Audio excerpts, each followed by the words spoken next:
बिस्मिल्लाहिर्रहमानिर्रहीम। हज़रत मौलाना रूम रहमतुल्लाह अलैह फरमाते हैं कि बंदे का आला दर्जा और आला दर्जे का अख्तियार यही है कि वो अल्लाह की मर्ज़ी में गुम हो जाए, अल्लाह ताला की मर्ज़ी में गुम हो जाए, यानी कुरान और सुन्नत के मुताबिक चले, यानी हुक्म इलाही के मुताबिक चले। जो हुक्म पता चल जाए उस पर ज़ोर लगाए। ये ना कहे मैं बहुत कमज़ोर हूँ, मैं इस लायक नहीं हूँ, मैं इस काबिल नहीं हूँ। ये नहीं कहना मैं छोटा हूँ, मुझे अभी आता नहीं है। जो पता चले उस पर अमल करे और जितना भी हो सके अमल करे, क्योंकि जब हम इसको समझेंगे कि उसकी मर्ज़ी में गुम होना है, वहाँ छोटा बड़ा नहीं चलना। जिसने भी कदम उठाना है, एक कदम उठाया, वो उठाने वाला भी जीत जाएगा, क्योंकि उसने कदम तो उठाया है। आप चलकर इधर आए, कदम उठाया, आपने अच्छा किया, कुछ ना कुछ सीखेंगे। तो बंदे का आला दर्जे का अख्तियार यही है कि खुद को बेअख्तियार करके अल्लाह के अख्तियार में खुद को दे दे। या अल्लाह मैं बेअख्तियार। जब उस पर पूरा कंट्रोल अल्लाह का होगा तो उसे इल्म भी आ जाएगा कि भाई मेरा अल्लाह चाहता क्या है, हर वक्त और हर लम्हे में मेरा रब्बे करीम मुझसे क्या चाहता है। उसको अगर इस अख्तियार में लुत्फ ना आता तो अपने आप को क्यों फना करता। यह अख्तियार देने में बड़ा मजा है।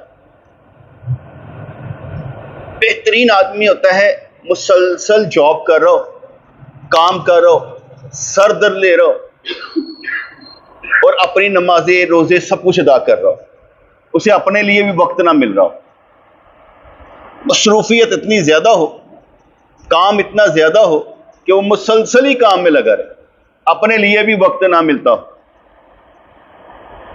ऐसे भी दोस्त है ना, बताते हैं मुझे साईं बस काम ही काम, काम ही काम, पता नहीं लगता टाइम का। लेकिन नमाजें नहीं छूटती, अल्लाह का शुक्र, तहज्जुद नहीं छूटती, अल्लाह का शुक्र। तो देखकर मजा आता है।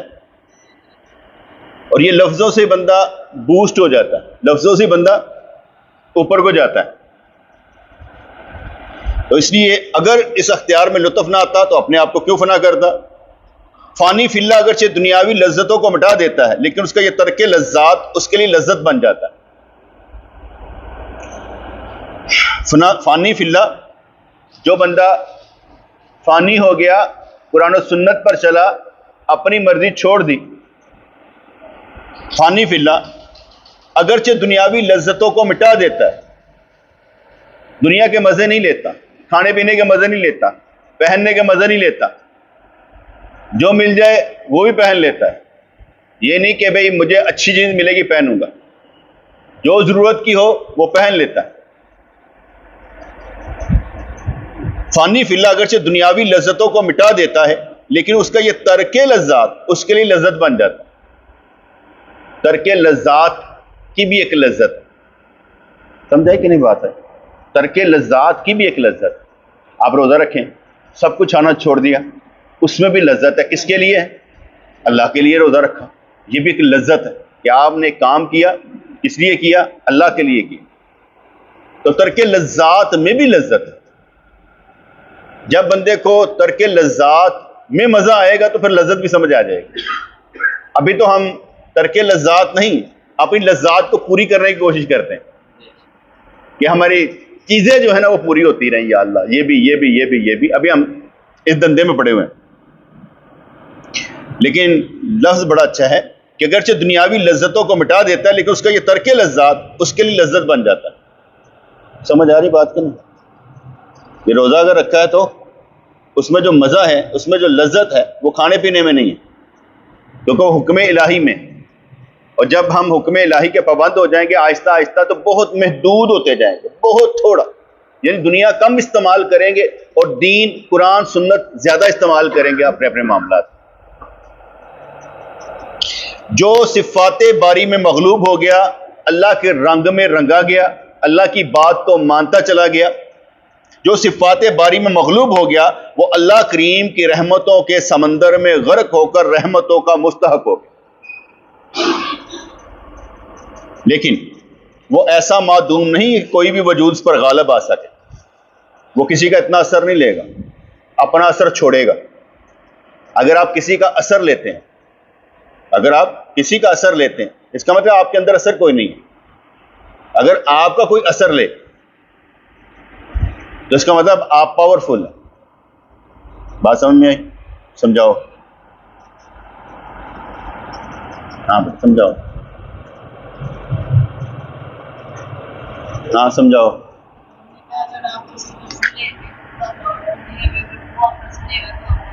अगर कोई मुझे देख कर दाढ़ी रखे, दस्तार पहने, तो मैं पावरफुल हूं, क्योंकि मुझे देख कर रहा है। ठीक है, पावरफुल वो है जिसका अगले असर लें। तो अगर आप दूसरों का असर लेते हो तो फिर आप पावरफुल नहीं है। आपने दूसरों का असर लेना, अपना असर उन पर छोड़ना है। वो खलील जिब्रान की कहानी मशहूर है ना, कि एक पत्थर पानी में गिरा तो लहरें पैदा हो। तो पत्ते को देखकर भी बड़ा जोश आया, उसने कहा मैं भी लहरें पैदा कर सकता। उसने भी दरिया में छलांग लगाई, लेकिन तैरता चला गया, लहर पैदा नहीं कर सकता। उसने कहा ताकतवर लोग लहरें पैदा करते। लेकिन उस पर भी हम कहते हैं कि ताकतवर लोग ही लहरें पैदा करते हैं, लेकिन पत्ते की उस जुर्रत को भी सलाम, उसे छलांग तो लगाई है, वो भी किसी से कम नहीं है। समझाने के लिए कई नुक्ते होते हैं, एक नुक्ता पकड़ेंगे उसके बाद दूसरा नुक्ता भी आ जाएगा, ये नहीं ये नहीं ये। तो इसलिए फरमाया गया जो सिफ़ात बारी में मगलूब हो गया, वो अल्लाह की रहमतों के समंदर में गर्क होकर रहमतों का मुस्तहक हो गया। लेकिन वो ऐसा मादूम नहीं कि कोई भी वजूद पर गालिब आ सके। ऐसा फ़ानी फिल्ला मौजूदात पर हुक्मरान बन जाता है। अब न उसकी कोई मिसाल है, न उसका कोई मकान है और नशान। वो लाजमानी और कमो कैफ से भी जुदा है। इस मामले में ना कोई अशकाल और ना सवालो जवाब का मौका है, बस खामोशी इख्तियार कर। कैसे समझाऊं, किस तरह समझाऊं, समझ नहीं आती। ये समझ उसे आएगा चलता रहेगा, जो चलेगा तो मज़ा लेगा ना, जो चलेगा नहीं तो मज़ा कैसे आएगा? मज़ा उसी सूरत में आएगा जब हम चलते चले जाएं। ऐसा नहीं कि समझता नहीं है बंदा समझना शुरू कर देता है। बंदा समझना शुरू कर देता है, ठिया होती है ना, तो काम चलता रहता है। मैंने आगे बताया था कि जब तक हम मुर्शिद के साथ चल रहे हैं और मुर्शिद हमारी ट्रेनिंग कर रहा है ना, ट्रेनिंग, और हम करवा रहे हैं, तो फिर मज़ा कुछ और होता है, फिर मज़ा कुछ और होता है। लेकिन अगर हम ट्रेनिंग नहीं करवा रहे ना, फिर मज़ा कुछ और होता है। ये ट्रेनिंग का मज़ा है। अभी तो आप तारीफों पर लगे हुए हैं, तारीफ करेंगे तो आप खुश हो जाते हैं, तारीफ ना करें तो आप नाराज हो जाते हैं।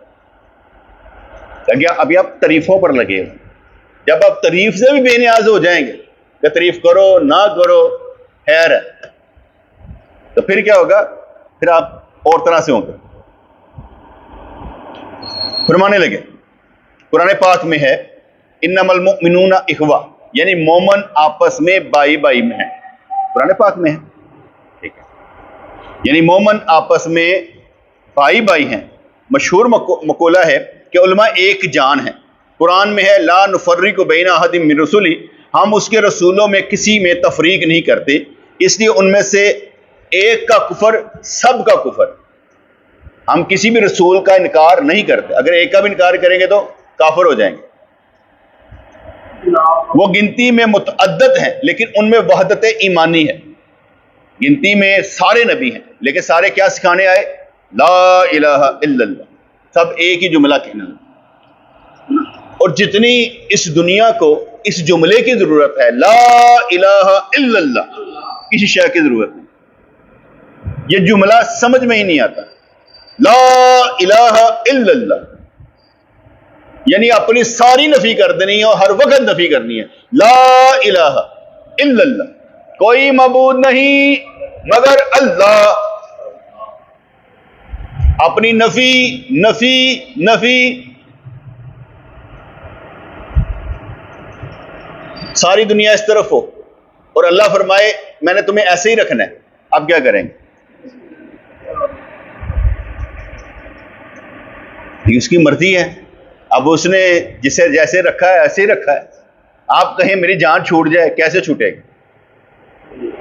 नहीं छूटेगी। उसकी मर्जी नहीं है, उसकी मर्जी है तो सब कुछ हो जाएगा। तो अक्सर होता है ना हमारे क्या कहते हैं, यार बच्चा बड़ा शरारती है तो ना बदल दो। ना का कसूर नहीं है, उसकी मर्जी कुछ और है।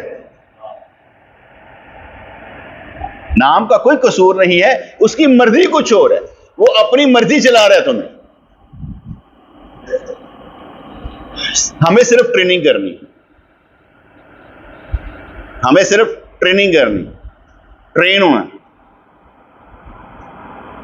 देखो ना, इनके बाप ने जाके नमाजा उत्थे पढ़िया को, ये फजर के वक्त भी आ जाते, मगरब के वक्त भी आ गए, इशा के वक्त भी आ गए। कमाल बाप का नहीं, इनका है जिन्होंने बात मानी। बाप ने कहा, इससे एक और बात समझ में आई, इनको अपने बाप से मोहब्बत है तब आए। अगर बाप से मोहब्बत ना होती तो ना आते। और बुझी कितने पसंद लगे, असी नहीं जाना। चलो मैं ये कहता हूं कुछ मुझसे भी मोहब्बत हो तब भी आ जाते हैं। लेकिन एक कॉम्बिनेशन तो हो गया ना, बाप बच्चे और हम। बाप ने इनको कहा नमाजें उधर, इधर आ गए। अब नमाजें इधर पढ़ रहे हैं, मोहब्बत से बैठ जाना है। अब ये समझ कुछ नहीं आना इनको, जैसे जैसे समझ आएगा खुद ही बड़े हो जाए। मैं क्या कहते हैं, निकला मगरब के वक्त निकला, ये दोनों घर से पैदल आते हैं। मैं हमेशा बिलाल को घर छोड़ने चला जाता हूँ, तो मैं फारिग तो जाना ही है, चलो उसको छोड़ के तो अपने घर चला जाऊंगा। मैं निकला बाहर, मैं इनको एक दो दफा छोड़ा कर, लेकिन इन्होंने आज भी मुझे नहीं कहा कि हमने घर जाना है। ये अपने तौर पे चल पड़े, मैं घर जाना है, पीछे बैठो, मैं बिलाल तुम नासिर के साथ चलो, क्योंकि ये बच्चे उधर से यहाँ पर आ रहे हैं तो मैं उधर ही जाना है, चलो उनको साथ ले जाता हूँ। यहाँ पर मैं कुछ कर सकता हूँ तो मैं भी करूँगा, इनका साथ तो दूंगा ना, ताकि ये इतनी दूर से इधर आ सकते हैं। इन्होंने मुझे कहा नहीं है, और हो सकता है मैं रोजाना लेकर भी ना जाऊं, लेकिन इन्होंने कहा नहीं, मैं खुद लेकर गया। ये इसी तरीके से बेटे, जब अल्लाह चलाना चाहता है ना, वो खुद ही चलाता है। बंदा कहता नहीं है कि जो उसकी मर्जी में गुम हो जाता है ना, वो कहता नहीं है, वो खुद ही रास्ते बना देता है। मैं हमेशा कई दफ़ा रात को बाहर निकलता हूँ, मैं किसी को नहीं कहता यार जाना है, मैं पैदल चल पड़ता हूँ। कोई आ जाए ठीक है, नहीं तुम चले गए। जरूरत नहीं समझता किसी को अपने लिए तकलीफ दी जाए, देना नहीं चाहता, चुप करके निकल जाओ, यहाँ तो है घर, चले जाएंगे, क्या फर्क पड़ता है। तो इसलिए किसी को तकलीफ नहीं देनी। हालांकि कितनी छोटी सी बातें होती हैं, हम, मैं समझता हूँ कि बाज़ बात हम समझ गए होते हैं, लेकिन बाज़ को नहीं समझे होते। हाँ नाशिद, बताना मुझे, हम जो 4 फर्ज पढ़ते हैं, 4 रकअतें पढ़ते हैं, ठीक है, उन 4 रकअतों में जब हम खड़े होते हैं तो पहली रकअत में क्या पढ़ते हैं, दूसरी में क्या पढ़ते हैं, तीसरी में क्या पढ़ते हैं, चौथी में क्या पढ़ते हैं? सवाल समझ आ गया? फर्ज कर 4 जोहर की रकअतें पढ़नी है ना हमने, ठीक है। अब 4 रकअतों में जब हम क़याम करते हैं, खड़े होते हैं अल्लाहू अकबर कहने के बाद, वहां पर पहली रकअत में क्या पढ़ते हैं, दूसरी में क्या पढ़ते हैं, तीसरी में क्या पढ़ते हैं, चौथी में क्या पढ़ते हैं?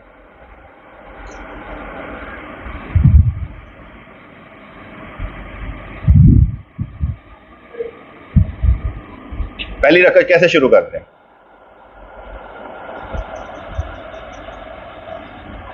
हाँ, पहली रकअत कैसे शुरू करते हैं?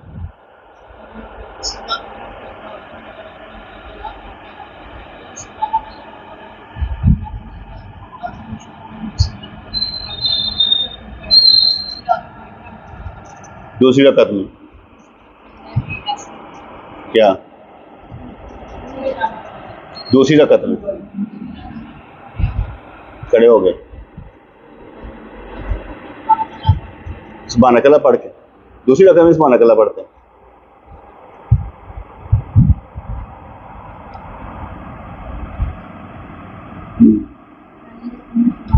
ऊंची बोल रहा यार, सुभान अल्लाह आगे सूरत में डालते हैं। दूसरी रकत में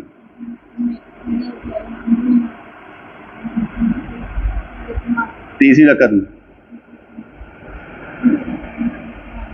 है, तीसरी रकम फिर सुभान अल्लाह।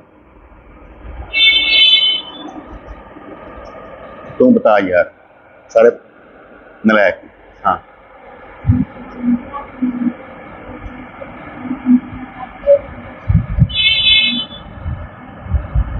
सुनते रहना, मैंने आवाज नहीं आ रही। हाँ पहली रकत में सुभान अल्लाह, फिर पहली रकत अभी पूरी करना, सुभान अल्लाह, उसके बाद अल्हम्दुलिल्लाह,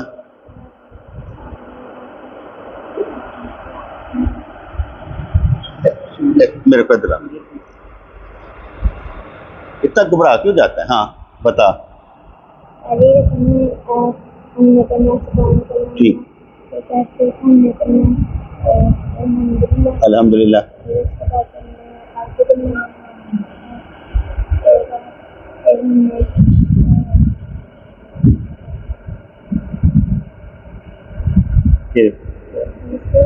हाँ चल दूसरी रकत में। हाँ सूरत पढ़नी। तीसरी रकत में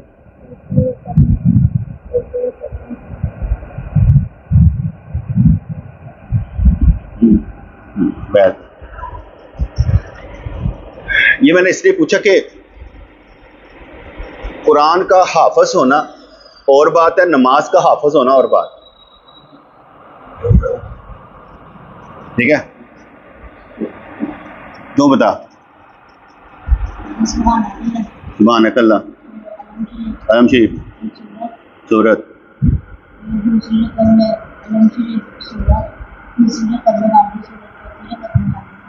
तीसरी रकत में हाली सूरत पढ़नी, और चौथी रकत में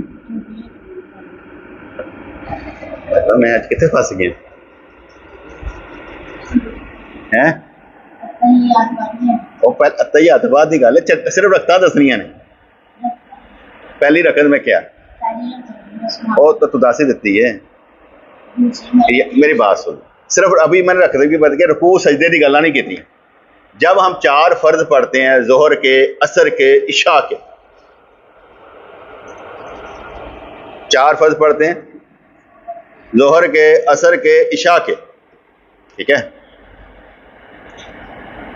हमेशा हम सुभान अल्लाह से शुरू करते हैं। पहली रकअत सुभान अल्लाह से, आउज़ बिल्लाह, फिर बिस्मिल्लाह, फिर अलमशी पढ़ते हैं, फिर उसके बाद कोई सूरत मिलाते हैं। ठीक है, पहली रकअत में क्या हो गया?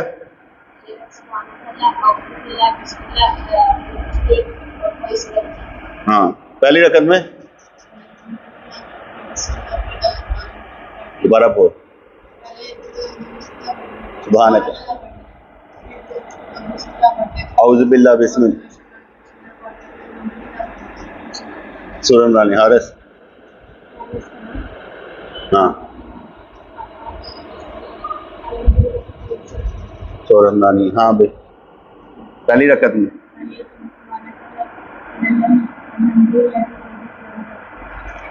दूसरी रकअत में सुभान अल्लाह भी नहीं पढ़नी, आउज़ बिल्लाह नहीं पढ़नी, बिस्मिल्लाह से शुरू करना।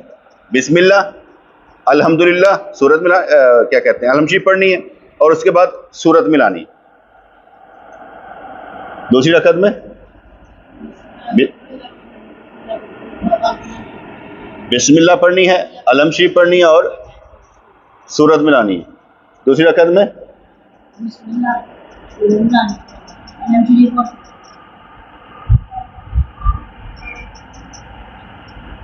इधर आगे स्पीकर रखना पड़ा है, तेरे के स्पीकर रखना, पर मेरे कख समझ नहीं आती। बेटे नर्वस ना हुआ करो, ऊंची बोला करो। डर के ना बोला, तो नहीं आएगा कोई बात नहीं। हाँ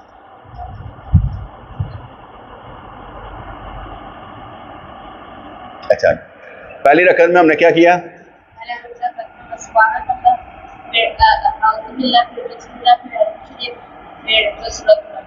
दूसरी रकत में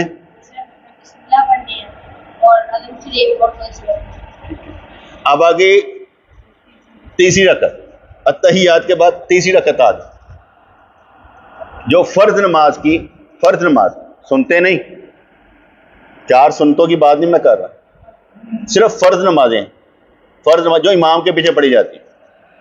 अभी मैं इमाम की बात भी नहीं कर रहा कि इमाम के बाद सिर्फ 4 फर्ज जो हमने जोहर, असर और इशा के पढ़ने हैं, उसमें जो तीसरी रकत होगी, जो तीसरी रकत होगी उसमें कुछ भी ना पढ़े,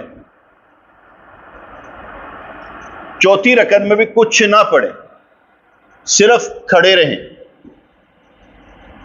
इतनी देर, सुभान अल्लाह सुभान अल्लाह सुभान अल्लाह। तीसरी और चौथी रकत जोहर के फर्जों की, असर के फर्जों की, इशा के फर्जों की, मगरब की तीसरी रकत में, तीसरी रकत में, वहां क्योंकि 2 नहीं है 1 है। फर्ज नमाजों में जो तीसरी और चौथी रकत होगी उसमें कुछ ना भी पढ़े, खामोश रहना है, कितना?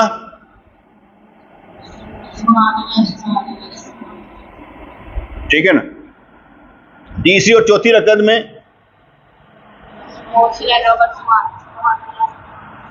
ठीक है, पहली बात। दूसरी बात, अगर आप बिस्मिल्लाह पढ़ के अलहम शरीफ पढ़ लें तब भी ठीक है।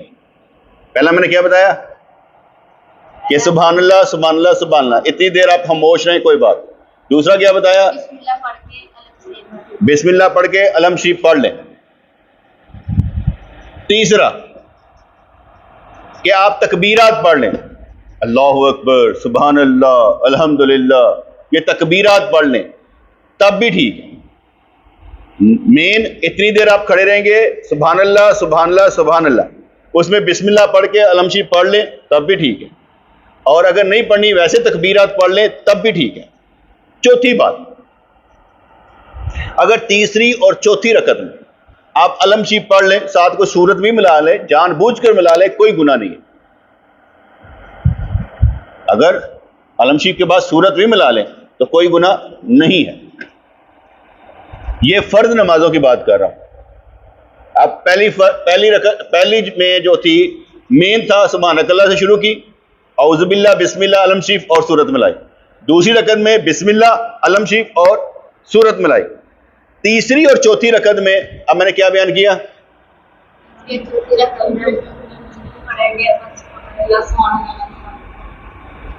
और सवाब है कि अलहम शरीफ पढ़ लो, फिर उसके बाद सवाब है कि आप तकबीरात पढ़ लो, अल्हम्दुलिल्लाह अकबर अस्तगफिरुल्लाह अस्तगफिरुल्लाह, इतना पढ़ लो, ठीक है।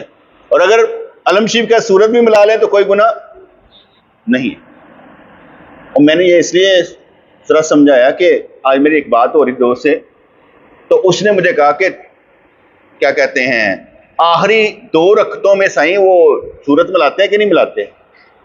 और मैं क्यों तुसी हाले तक उत्थे ही हो, वो पूरी किताबां लिख के तुम देती हैं, वो तुसी हाले भी उत्थे ही हो, और तुम समझ नहीं आती कि तुसी नमाज दे हाफिज ही नहीं है।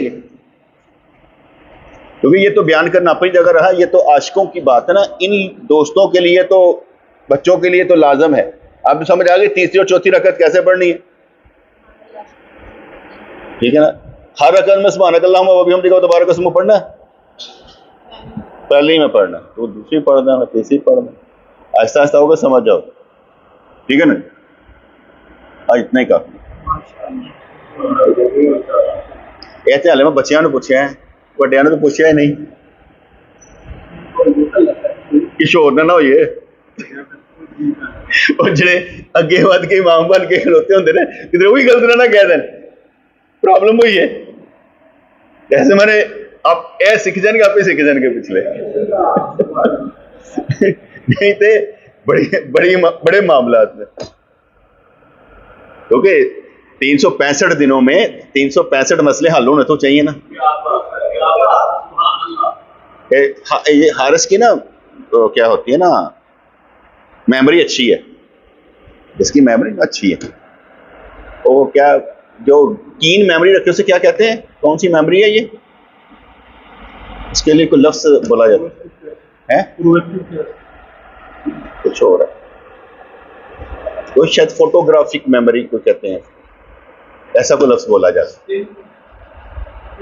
स्टिल नहीं बेटे, स्टिल तो जामत को कहते हैं, स्टिल हो गया यार, उसकी बात नहीं होती। तो मैंने कहता कि उसकी जो उसने जो सुन लिया देख लिया ऐसे करके ना फिक्स हो गया, उसने कैच कर लिया बस, अब वो अंदर से जाता नहीं उसे। कुछ लोग होते हैं ना, किसी का हुलिया बयान करना हो ना तो वो हुलिया बता सकते हैं, और आइंदा हुलिया मैं नहीं बता, मेरे अंदर ये चीज़ ही नहीं है। मुझे कहा जाए ना कि हाल साहब तो हुलिया दसे आ जाए तो मैंने नहीं पता लगेगा कि नक लंबी है चौड़ी है की कहना चाहिए, मैं समझा नहीं पावांगा। यानी मेरी जी ना उस तरह की नहीं चीज़ है, उन्होंने ऑब्जर्व करने वाली चीज़ नहीं मेरे दिमाग नहीं आता।